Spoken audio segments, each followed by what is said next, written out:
I think many of us were horrified by some of the images that came out of Ferguson. We were horrified by seeing an unarmed man with his hands over his head being confronted by an armored personnel carrier. We're horrified by seeing an unarmed man with his hands over his head being confronted by a man with a drawn assault weapon. We're horrified by images of tear gas being shot into the yards of people's personal homes who were protesting. One of the fundamental things about America is dissent and the ability to have dissent. And it needs to be peaceful. There needs to be repercussions for people who do not act in a peaceful way.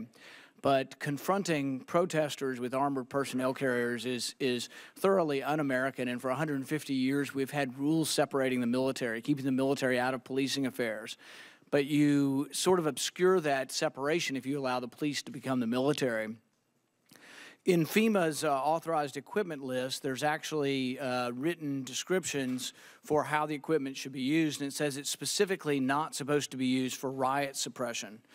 Mr. Comoy, is that true, that it's not supposed to be used for riot suppression? And how do you plan on policing that, since the images show us clearly large pieces of equipment that were bought with your grants being used in that riot suppression? Senator Paul, that is protest suppression, rather. That is accurate. The categories of personal protective equipment that include helmets, ear and eye protection, ballistics, personal protective equipment, is a prohibition in the authorized equipment list that is not to be used for riot suppression. And what will you do about it? We're going to follow the lead of the Department of Justice's investigation about the facts. We're going to work with the state of Missouri to determine what pieces of equipment were grant funded. And then we have a range of remedies available to us should there be any finding of non-compliance with those requirements. Those include everything from corrective action plans to ensure it doesn't happen again, recoupment of funds. So we'll look very closely at the facts, but we're going to allow the investigation to run its course and determine what the appropriate remedy is.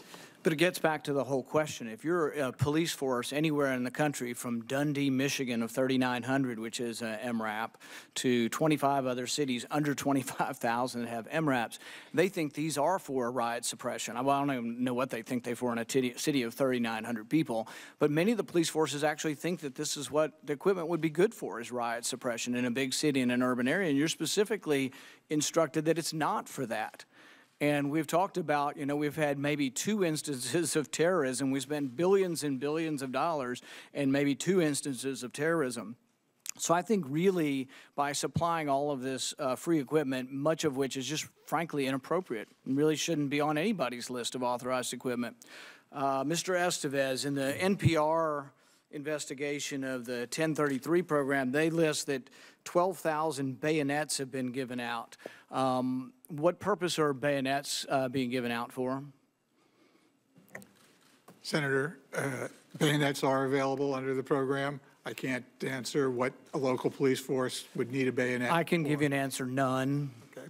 So what's President Obama's administration's position on handing out bayonets to the police force? It's on your list. You guys create the list. You're going to take it off the list. We're going to keep doing it. We are going to look at what we are providing under the administration's review of all these programs. So it's unclear at this point whether President Obama approves of 12,000 bayonets being given out.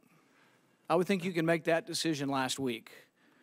I think we need to review all the equipment that we're providing, Senator. And as I said, we, the Department of Defense, do not push any of this equipment on any police force. The states decide what they need. My understanding is that you have the ability to decide what equipment is given out and what equipment is not given out. If you decided tomorrow, if President Obama decided tomorrow that mine-resistant ambush protection 20-ton vehicles are not appropriate for cities in the United States, he could decide tomorrow to take it off the list. You could decide this tomorrow.